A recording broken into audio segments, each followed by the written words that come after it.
Thank you, Sachin, for this wonderful interaction. And while you were interacting with people, it made the discussion more live. Also, it made sure that people are not sleeping after the lunch, so which was one of the big dangers. So thank you very much, and I congratulate you for really choosing that style of engaging with people. The next one is also very important. I have Mr. Rahul Agrawal from Video India, and he would be talking about Gst Transformation. Of course, we all know what kind of transformation is taking all over the place as far as finance is concerned. So even RegTech was one word which I heard a few days ago. So regulation technology. I said, what is this RegTech? So let's really see, and we have actually been talking about tax transformation from last decade or so. When the direct tax code have been talking about, after that GST came, which was a big tax transformation, I would say. And let us understand what more is in store. Please. Thank you. Thank you, Mr. Joginder. Hi, good afternoon, everyone. So from a tax transformation perspective, I think we had a session in the morning where we discussed about something about tax transformation. And as rightly mentioned, we have been talking about tax transformation for the last 10 years or so. I would say GST has kind of brought that forcibly because the government pushed so many things from a digitization and technology perspective that people were forced to do this tax transformation. Today also, if I were to say that government is still 10 steps ahead of the industry. There may be some industries that have actually done a lot of things, but majority of them, I would say, are still, miles behind what the government has reached. And as we were discussing earlier, I mentioned that for any company, the data that is available with you, I would say the assessing officer has much more analytics and data about your company available on their dashboard. So with that, just moving forward on the tax transformation perspective, the new business environment that has been established with, starting with the direct tax code or changes in the direct tax, how digitization happened there with GST coming in, and obviously increasing global operations of companies. There has been changes in how tax is seen from maybe a decision maker, which in past in India tax was a primary decision maker, to a perspective where how the processes are formed are defined by how tax is done. With increasing thrust on digitization and reducing, or moving on to paperless environment, it has kind of changed the tax function quite a bit. The role of a finance and tax professional today has varied so much in the last 5 to 7 years, I would say 10 years, that the same level may have happened when computers were introduced.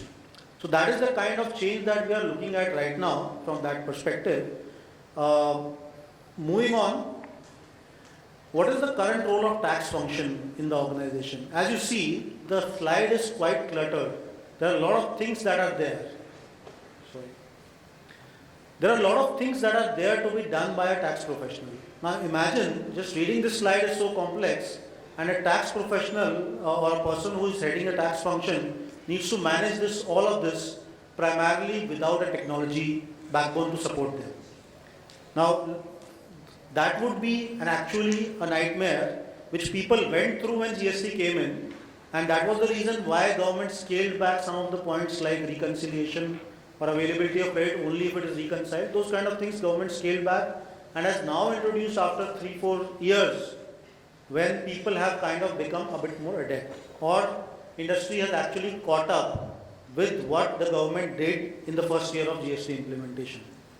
Now, to further take on tax challenges that are there faced by the industry, I would want to invite Viral, who's from Evonik, who from an industry perspective, to let us know what are the challenges that a tax function faces and what are some of the things from a tax transformation perspective that they have achieved. Thereafter, I will take up on what next is in store for tax transformation. Veeral, please.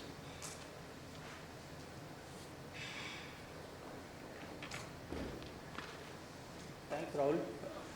And thanks also for acknowledging how the tax department works in terms of collation of various data. Just giving short introduction of myself, Veeral Vora from Evonik. I had tax and SAP business process for Evonik in India region. Giving short on how the tax function has gone through in last few years, we have seen a multiple mega trend change in terms of the tax regime under the GST law, under GST e-invoicing, under the indirect tax law, as well as BAP section plan, which was introduced, which affected the international tax laws and the structures, which disrupted the very nature how the corporate tax function operated. Keeping pace with the change in the regulatory functions which are being introduced by the tax authorities. At the same time, demand for the transparency in terms of data which is asked by the tax authorities at the ground level, at the transactional level. Digitalization in the operations of the tax authorities. We have seen huge investments being made by GST, under the GSTN, under the income tax portal, IceGate, customs portal, by the tax authorities, and technological advancement in terms how business are getting operated today. These are few of the forces which have enriched, tax function that to adopt change into their operating model. Challenges which have been faced as on date today. Few of them to highlight as continuous change in the tax laws. As I mentioned, we have gone through changes in last few years in terms of e-invoicing rules, taking GST credit, restriction in taking the input tax credit, changes in TDS and TDS laws in terms of goods, as well as reporting certain transactions at 8-digit HSN codes. All these changes needed to upgrade your ERP system, to adopt changes into your ERP system so that you can report things on time. At the same time, there is a lot of interdependency of data sources between departments to say, for example, data in terms of e-way bill, you take it from supply chain, data, whenever the vendor communication is required, you interact with your procurement department. Whenever you need data for invoicing, you interact with the sales force. All these require managing huge volume of data and manual process, which then requires data collation by the tax department, cleaning of the data, filtration, so that it can be presented forward to the tax authorities. Reconciliation of various data points, which is getting reported to various tax authorities by yourself and by your vendors. Which gets reconciled even at the tax authorities level.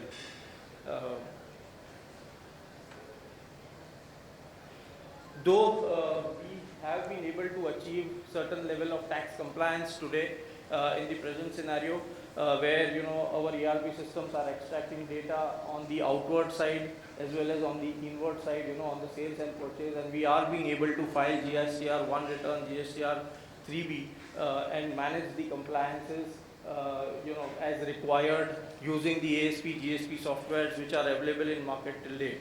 However, the integration of these systems has not been possible because you use different systems for different processes.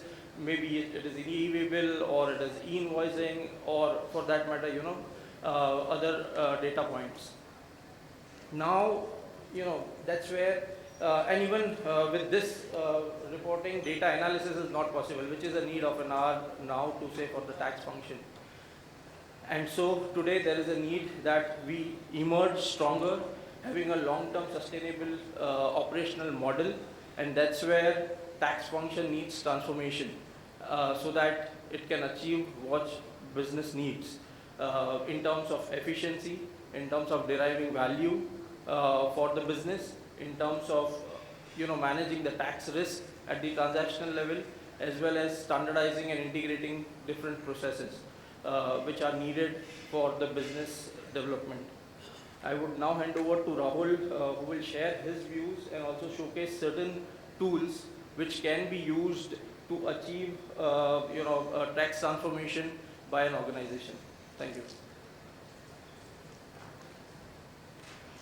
Thank you, Vivek. So just taking from where Veeral has mentioned, now this, although we are talking about it as a tax transformation, if you would see, this is essentially a GST transformation. This has nothing to do with any other tax law apart from GST. These automation that has been achieved is only on account of the fact once e-invoicing was pushed in. So we started transforming from a GST perspective, because manually it was not possible. So therefore this transformation came into the picture. Now this also has taken, say, 5 years after GST has been implemented, 2 years after or 1.5 years after e-invoicing has been implemented. Now what exactly is the tax transformation that happened? What exactly is tax transformation? There are various points which are required to be analyzed from a tax transformation perspective if we look at it on a wholesome basis. It is not about one tax, or it is not about only tax compliance.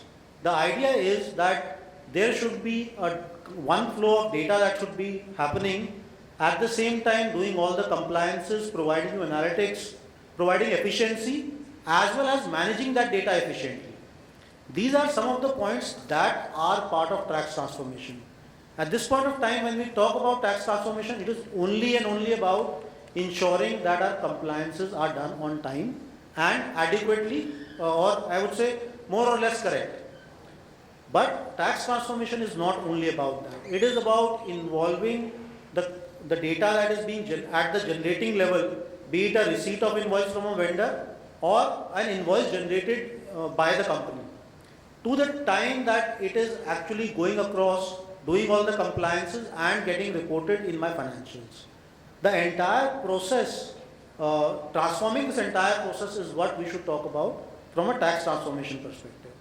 Now, taking forward from the point where we were talking about a process set for filing of returns. Now, what is the next step in that? Now, if you see, this is only the outward part that I've picked up. Now, once we have the e-invoicing coming into the picture, your invoice level data is available to you on a real-time basis, and it is also available to the government.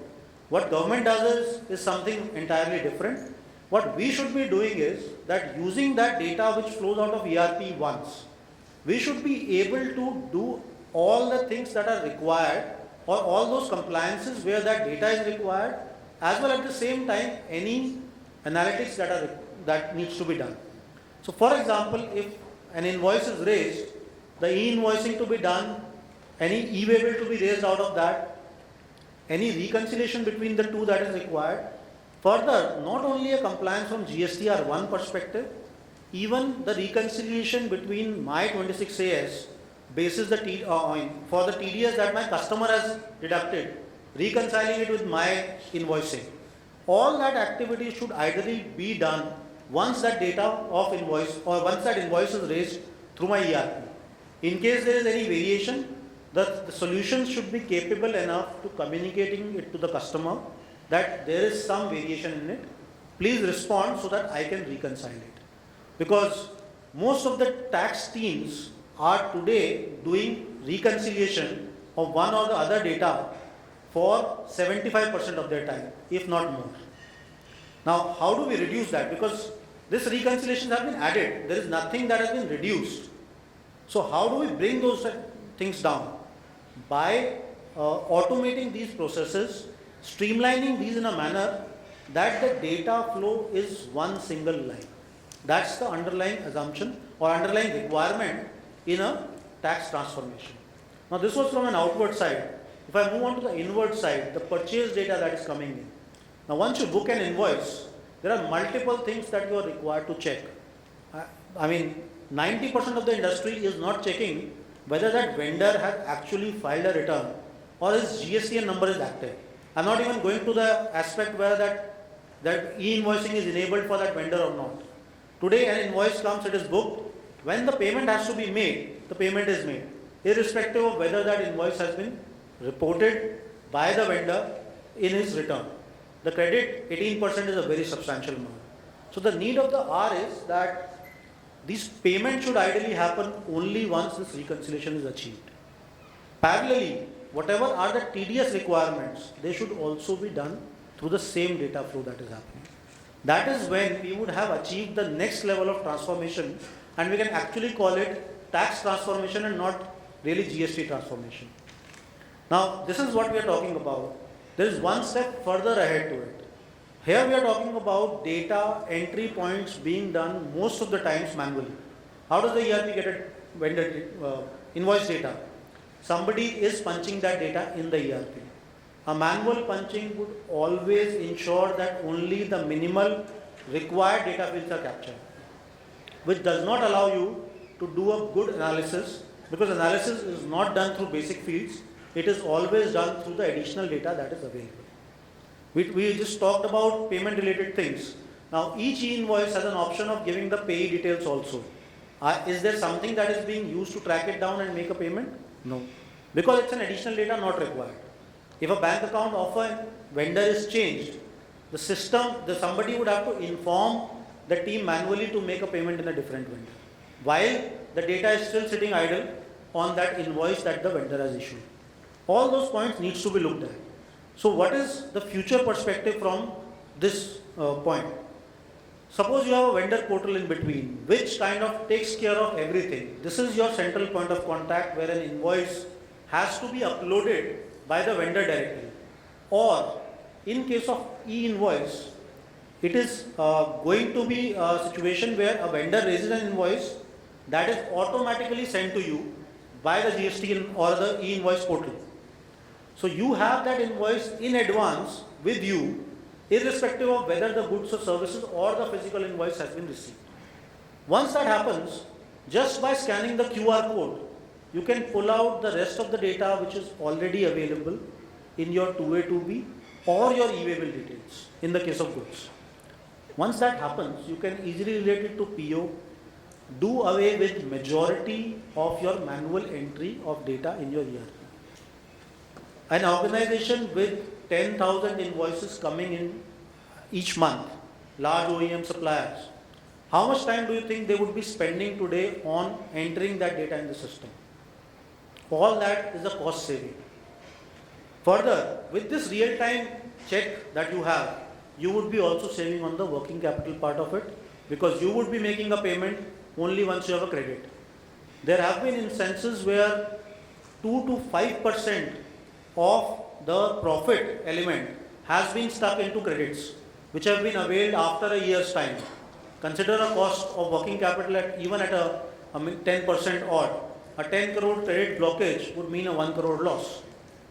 So those kind of things needs to be done real time, and this is very much possible with the things that the government is pushing us for. So the idea is that we need to look at tax transformation not from a tax point of view, but from a point of view of our business as well as including other functions around it. Consider a scenario where you are importing something. Now, when you import, you obviously pay GST on that. Now, that credit that should be available to you is on a real time because you have actually paid that money in cash, or obviously to bank, to the customs authorities.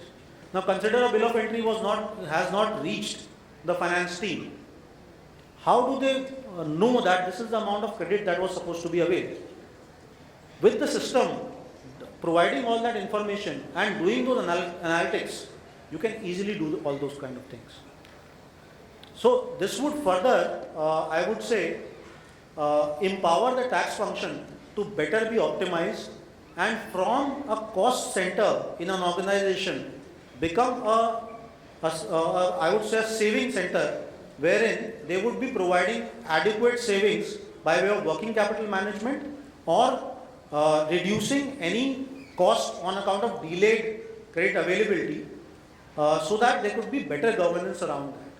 Further, the paperless activities or documentations that are required today would also get reduced and digitized. The biggest problem in indirect tax was, if you file a return today, it will be assessed after 3 years. The person who has filed may or may not be with the organization. Even if the person is there, finding which Excel file that final data was stored is always a problem. So therefore, we need to digitize these things to ensure that the time spent on these kind of compliances get reduced, as well as there is an the benefits that should accrue because of GST coming in should actually accrue to it. Now, what is it that should be done from a tax transformation perspective? The first thing to note is what is it that is our current status vis-a-vis the best practices in the industry. What is it that the government has achieved and I have not? Thereafter, defining where is it that I want to achieve. If we say we will achieve the level that the government has, it will take 2-3 years' time. So we have to ensure what is our short-term goal and long-term goal. Analyze the gaps in between, and thereafter try and have that process which is easily acceptable by the people who are actually doing it. How do they transition around it, and thereafter execute it and refine it with the government how it is done. There was one point also mentioned in the morning session that it's not only about technology that we're talking about. It is about how tax defines those processes. So technology is something that would be required to automate these processes, but what is the process would have to be defined by the tax, respective tax that is there. So that is how people should start with it. If we do not, we will be left behind. Considering that we all are here in a digitized conference, we are aware of something that needs to be done. But the point is, are we doing that? Are we spending enough on that to do things? That is the requirement. It's an investment which would give you good returns going forward. It would be a wise investment. But the point is to analyze this and see what is it that we are saving. So with that, I'll conclude saying that the transformation part is not only about tax, it's about business. Once you do that, the benefits would automatically accrue. Thank you.